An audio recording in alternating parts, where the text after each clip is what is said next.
Hi, this is Dr. Randy Bach. Today's March 2nd, 2022, and I am here for yet another episode of Coronavirus Conversation.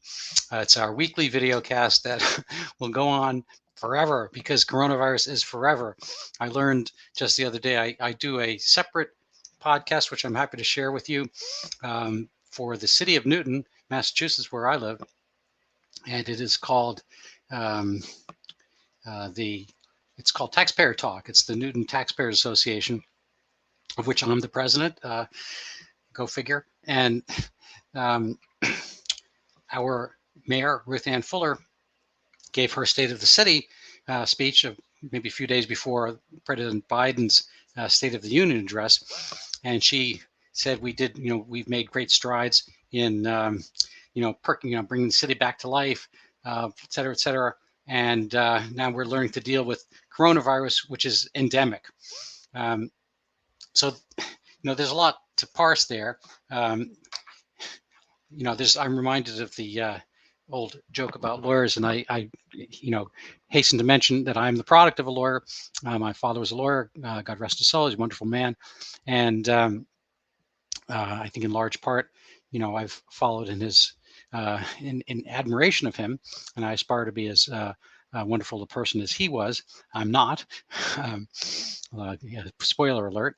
But so I like lawyers, but the joke is, how do you keep a lawyer from drowning? You take your foot off his neck, and um, and the concept there is that people have a disdain for lawyers, and you let them live by taking your foot off their neck. Well, I think we have noticed the same disdain for us from those people who have oftentimes their foot on our necks, collectively, individually, and they don't necessarily want us to come up for air. And insofar as they do, they'd like us maybe to remember that we, you know, might very well suffer their feet on our necks once again. And so, thank you very much, Mayor Fuller, for bringing the city back to life. It didn't need to be as near death as it was made to be. The restrictions on our students were onerous. There still are. They're still wearing masks in our schools currently. They don't wear them in Congress. We were given our yearly, pretty much yearly lecture by the president, who's a near octogenarian, and his cohort, and all of a sudden, the House of Representatives no longer had a mask mandate. I think the day before the State of the Union address. How convenient! New York City did the same thing a year ago.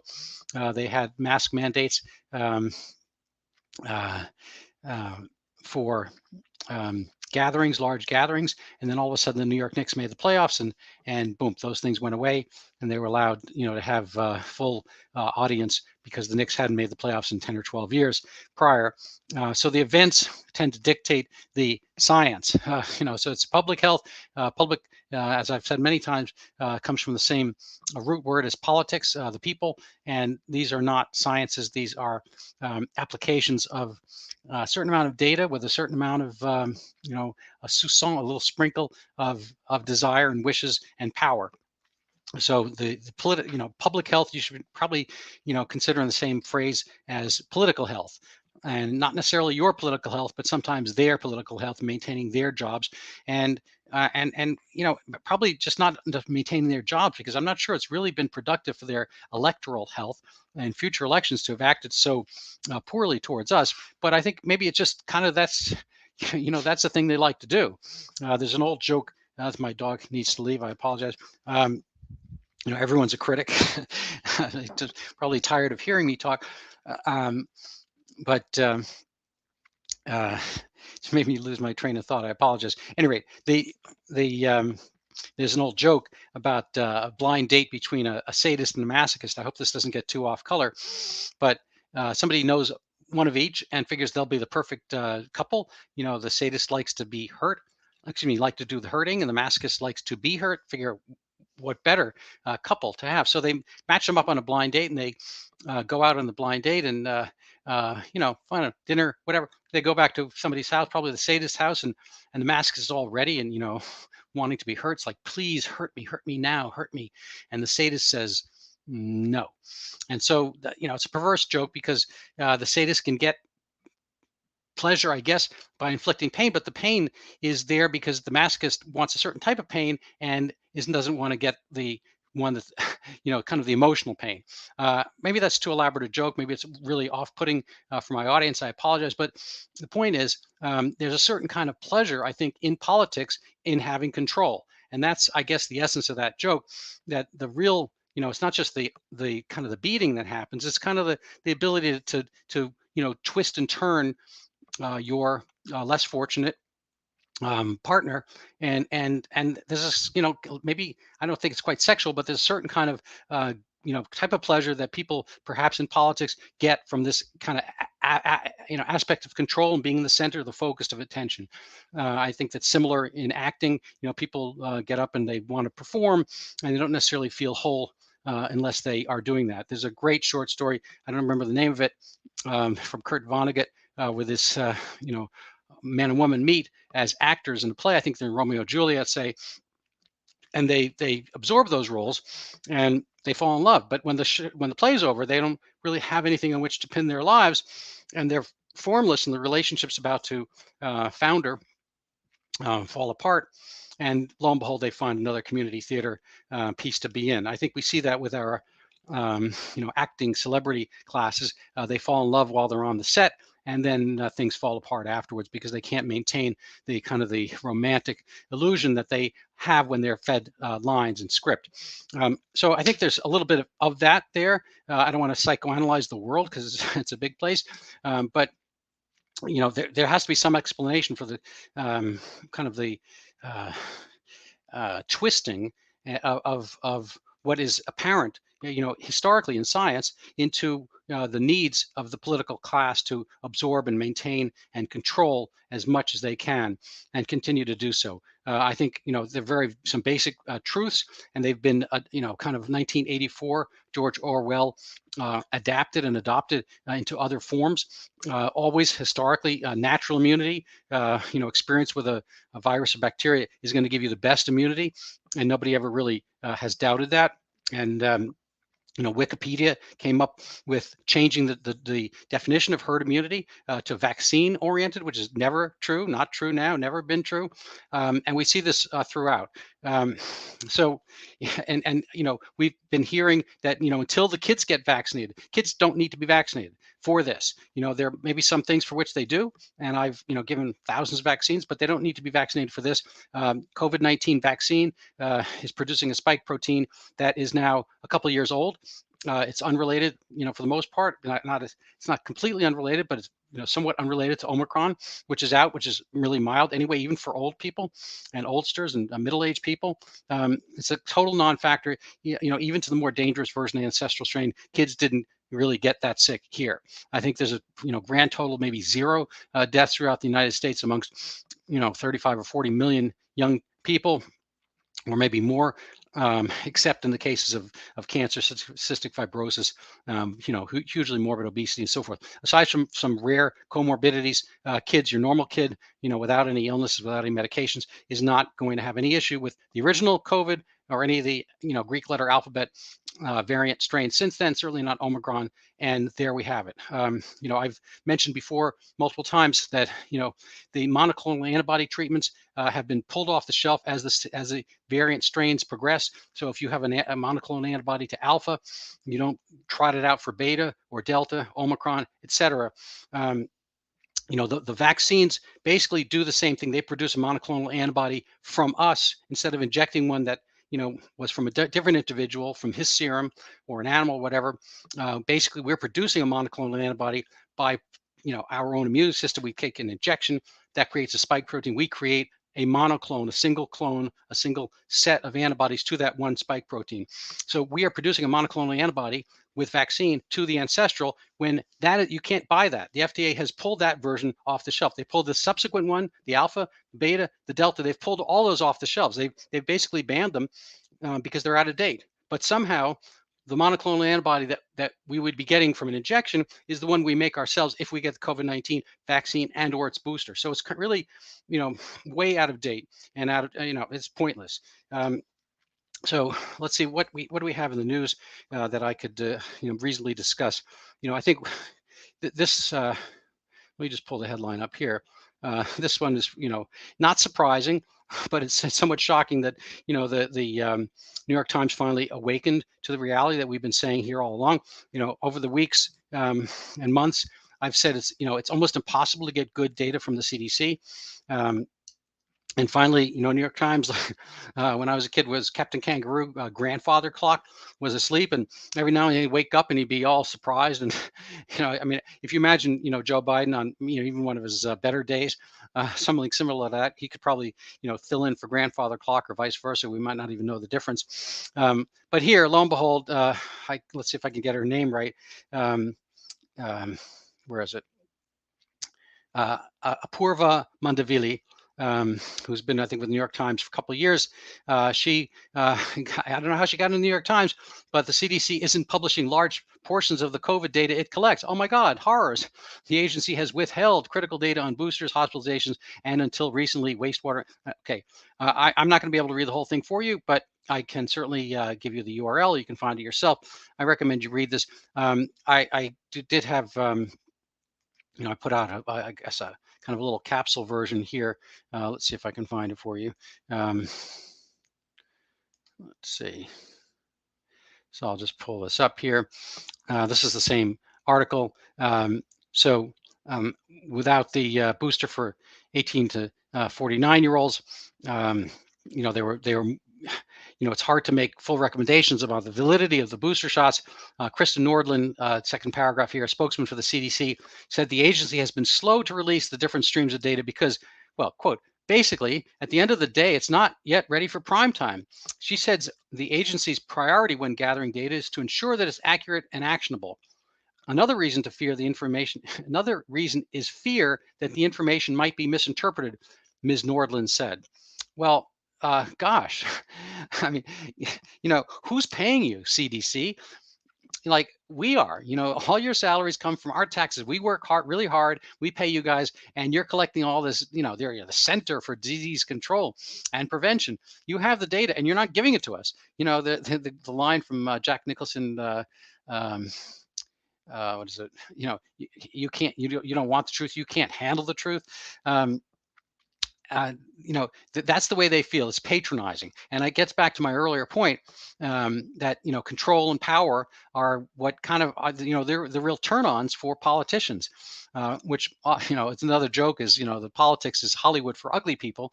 I don't think politicians are necessarily worse looking, but probably you have to be better looking to get into than politics. Nonetheless, at any rate, it's why wouldn't you give this data? And for me to do up my weekly talk here, you need good actionable data. And as I've said, go back to many of these earlier episodes, particularly middle of last year, I had to go to the Israeli website because they have up to the minute data, and they are trying to bring as much as they can as often as they can to the people. I think Israel's made huge mistakes, and they've somewhat been in bed with Pfizer. And I think it's kind of a Faustian deal, a pact with the devil they made. In a sense, they wanted to get the vaccine as early as possible, and so they kind of really were forceful, wanted to push it on everybody they could within the Israeli population. Not so much on the West Bank and so forth territories, but within kind of the say more Jewish portions of Israel, people are on their fourth shot, and this has been totally irrelevant to Omicron. And we pointed that out last week. Maybe I'll get a chance to show you again this week. But so they wanted to be first in line. They were, and they got as much vaccine as they needed, and I assume they paid for it. Maybe they got a discount. Never pay retail. But there are side effects from the vaccine, particularly insofar as it has no real use against Omicron, which has mutated away from that original version. See above, the monoclonal antibody part. So what did they get out of it? Well, at this point, you're just going to be getting side effects, and there are some issues about the amount of side effects that are there with the virus. With the vaccine currently. So I'm going to maybe just touch on a couple of these slides, and I'll get back to the point I was making let's see, I'm just going to show you something here. Um, this is something I actually pulled up in writing my book about Zika, because this actually happened to me. Attempts at debunking fake news about epidemics might do more harm than good. This is the concept the CDC is working on. This is an article from 2020, a couple of years ago, in Scientific American. It's probably American. I'm not sure it's scientific. Batting down conspiracy theories about disease outbreaks such as that of the new coronavirus may prove counterproductive to public health efforts. Let's see if I can parse this. So they don't want to have to deal with people who disagree with what the CDC or Dr. Fauci says. Um, oops, sorry about that. Uh, so so they don't even necessarily want to be bothered at having to debunk quote unquote fake news. Now, what if in fact their news is the fake news? Don't we deserve better? Why is the CDC holding stuff back? If they have nothing to hide, they have nothing to hide. It's very obvious. And plus, we are paying for this stuff. We are able to get data on whatever other government agencies come up with, the inflation rate theoretical, although sometimes that gets a little clouded as well. So this is something to ponder about how your government treats you, and how much of this is science and how much of this is the political aspect of public health. Um, this is somebody, one of my friends brought this article to my attention. It's of similar import in a sense. It's from a couple weeks ago, excuse me, a couple days ago, and points out that natural immunity is stronger. I can give you a link to the article. I'm not going to go into this too much. It's sort of obvious. We've always been told that kids who kind of play out and get it active and kind of not quite play in the mud, but play with each other, get more colds, have more robust immune systems in later life. And why not? They get a library of more illnesses and viruses and whatnot, and they store them. I think it's usually pretty clear that somebody, and maybe people don't have books these days, but people with a bigger library and absorb more books have kind of a broader base of knowledge, and they can encounter more things. And the more experiences you have, the better able to do. I think the reasonable metaphor for life pertains to your immune system. But somehow this is like with the the different definition of herd immunity. Everything's been vaccine centered. I'm not a conspiracy guy, but there is a lot more money in vaccines than just letting people get sick as it is. This is kind of the public part of public health in a way. This is a news article happening, I guess, now as we speak. You can see the way it's characterized. Ron DeSantis just yelled at high school students. He scolded them for not wearing masks. That's not quite the case. For better or for worse, he was having a press conference, and at I think one of the Florida State universities, there was a lineup of students. They're all wearing masks. They're all like 18, 19, 20 years old, and there's no reason for them to be wearing masks. I'm sure they're all vaccinated at this point. A, B, they never got sick in the first place. C, if they did, they wouldn't get sick. And they're doing it probably because of a political aspect, because he's up there and he's potentially a next Republican presidential candidate, or maybe one 4 years after that, and they want to show him up. And so he said, you don't have to do this. This is political theater. It's kabuki theater. Well, that's what I've been saying all along. Who else agrees with that? Essentially, this lady, what's her name? Nancy Pelosi. So if you Google the same phrase, there's DeSantis mask, and the articles pretty much are about what a bully he is. If you Google Pelosi mask, now she was in the news for mask items yesterday and the day before, because all of a sudden, boom, February 28th, she lifted the mask mandate within U.S. Congress. Why? Because Joe Biden's going to be talking there. She doesn't want to wear a mask. She doesn't want him to wear a mask, giving a speech in front of the nation. So all of a sudden, the science changed. The virus is not going to come for the State of the Union on March 1st, but, would have done for just regular speeches on February 28th. The same thing happens in restaurants and all this kind of stuff here. She was out and about throughout the pandemic, as it were, or through the response to what was perceived as a pandemic, at least initially. And she was at kind of bars and this and that, and she was photographed in at various junctures without wearing masks, very close proximity to other people. So this is kind of a farce, and I guess that's not much of a slideshow this week, but I'll come back to maybe some other bits as we go. What are the other things? So it's kind of some of the concerning aspects about COVID are being kind of brought up with the Steve Kirsch, excuse me, Substack, and I recommend you go look at this. Here's it's Steve Kirsch's newsletter. It's stevekirsch.substack.com, and I don't know what to make of this, but I do think it should be brought up in public. Oftentimes we've seen people on the left are calling people on the right fascists all the time. And if you go back and look at actually what definitionally fascism is, I'm trying to actually find a text I sent to a friend of mine the other day. He asked me stop criticizing, and he's of the left, and he's like, what's good in the world? And I tried to, give him some examples of what's good in the world: open debate, liberty, and having some security, and basically I gave sent him a cartoon where freedom is leading security as kind of your guard dog, but at a certain point security gets so big and eats your freedom. That's not what you want. So safetyism has turned into a version of kind of crypto fascism in a way. And I don't like to use that word, but basically if you look up the definition of fascism, here's a letter I wrote. It's implicit from the last two posts I sent you. What is good in the world? Open debate, liberties go hand in hand. They are both quashed by safetyism, such as we've seen, allied essentially with fascism in its definitional form. So this is the definition of fascism: basically centralized autocratic government, economic and social regimentation, forcible suppression of opposition.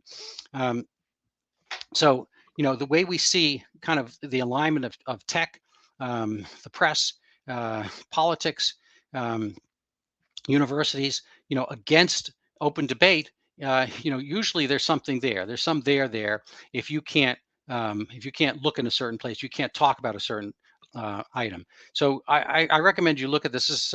He's referring to Dr. Bhakti and Dr. Burkhardt, which almost sound the same, but one is from Thailand and Germany. The other is German national as well. And they are talking about the higher than released death rates from the COVID vaccine. Again, there's really no point in having this vaccine out currently because it's antiquated, and the people, everyone who wanted to be vaccinated has already been. So I recommend you look at this. What else do I have on my list for tonight? Pelosi mask. It's fun to go to Twitter and look at this kind of stuff. Here's Nancy Pelosi back in November. It says at Swingers Bar. I mean, I think this is actually the name of the bar. I don't think she's at a Swingers Bar with Representative. I just want to keep it straight here. Representative Yvette Clarke breaking, the mask mandate in D.C. If you go to Twitter and look up Pelosi mask, you can find this. Speaker Jim Jordan says, Speaker Pelosi dropped the mask mandates for politicians, but her Democrat friends still mask your kids in school. And just like that, Nancy Pelosi cancels her pointless mask mandate. Nobody's buying this. She's 81 years old, but your kids have to wear masks. So if your kids are still wearing masks, you have to do something about it. They're not going to do it for you. You have to get up and clamor for the right things to happen. So what else do I have for you tonight? I think that might be it. I'm going to be sort of brief because I got a few other things going tonight. Let's see if I can get rid of this. So what else is new? Not too much. I'm working ahead, getting my Zika book out. It's called Overturning Zika. I hope it will shed some light. I had some of the same issues where people didn't want to help promote my ideas about this 3 years ago, because they didn't want to break up the same narrative, the public health establishment. They didn't want to cast doubt. But, if you still believe in Santa Claus, you still believe in the tooth fairy, your parents told you that. At a certain point, you had to find out the truth. They might not have wanted that. The government seems to be paternalistic and doing a lot of things for their own interest and their own bulwark of information without sharing with you. So that's not right. Anyway, so I'm going to call it a night for tonight.